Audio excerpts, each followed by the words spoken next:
Assalamualaikum warahmatullahi wabarakatuh. Sekarang saya akan menjelaskan ayat di mana kita akan mengetahui kita ini masuk surga atau masuk neraka ya. Di dalam Al-Quran udah jelaskan nih. Masih dalam Al-Baqarah ayat 214. Ataukah kamu mengira bahwa kamu akan masuk surga padahal belum datang kepadamu cobaan seperti yang dialami orang-orang terdahulu sebelum kamu? Mereka ditimpa kemelaratan, penderitaan, dan diguncang dengan berbagai cobaan sehingga Rasul dan Allah yang beriman bersamanya berkata, kapankah datang pertolongan Allah? Ingatlah sesungguhnya pertolongan Allah itu dekat. Jadi kalau kita belum melarat, penderitaan bertubi-tubi dan diguncang ya, bertubi-tubi musibah dengan berbagai cobaan, terus kita tetap dengan cara syarat kita tetap beriman kepada Allah dan Rasulnya. Kalau belum mengalami kejadian seperti ini ya, dicoba seperti ini, berarti ya 80% lah masuk gitu ya. Konyol ini ayat ini nih. Jadi jelas ya, gak fiktif, gak fiksi gitu. Kalau Quran itu fakta nyata ya, dan masuk akal. Orang yang soleh aja, yang dikasihi, yang dicintai Allah, dikasih kemelaratan, gimana dengan kita ya? Ini jelas nih, di ujiannya benar-benar keras gitu kan. Kalau udah diuji sekeras ini, nah mungkin ya 80% masuk surga gitu, walau alam ya.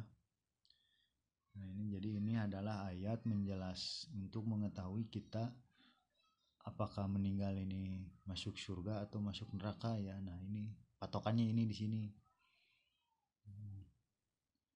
Kalau belum mengalami ini ya, yang dialami orang-orang terdahulu sebelum kamu, mereka ditimpa kemelaratan, penderitaan, dan diguncang gitu kan. Diguncang penderitaan, miskin, melarat, dan diguncang segala macam musibah gitu ya, dengan berbagai cobaan nih. Dan gak ada istilah cobaan itu, Allah mengasih cobaan dan ujian itu disesuaikan batas kemampuannya. Gak ada istilah Allah memberi cobaan itu sesuai kemampuannya, tidak. Justru Allah itu ya semaunya dia gitu, bebas gitu. Cuma jaminannya surga gitu kan. Itu kalau kita tetap beriman. Nah, cara mengetahuinya gimana logikanya?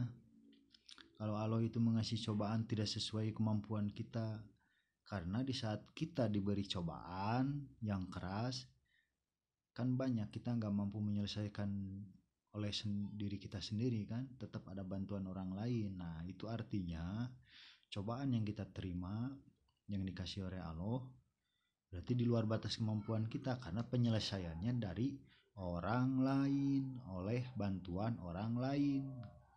Itu aja patokannya. Nah kalau sudah seperti itu, nah berarti Allah itu sayang ke kita, menguji iman kita, menguji ketakwaan kita. Itu dahsyat Allah itu memberi cobaannya itu ya. Jadi jelas ya.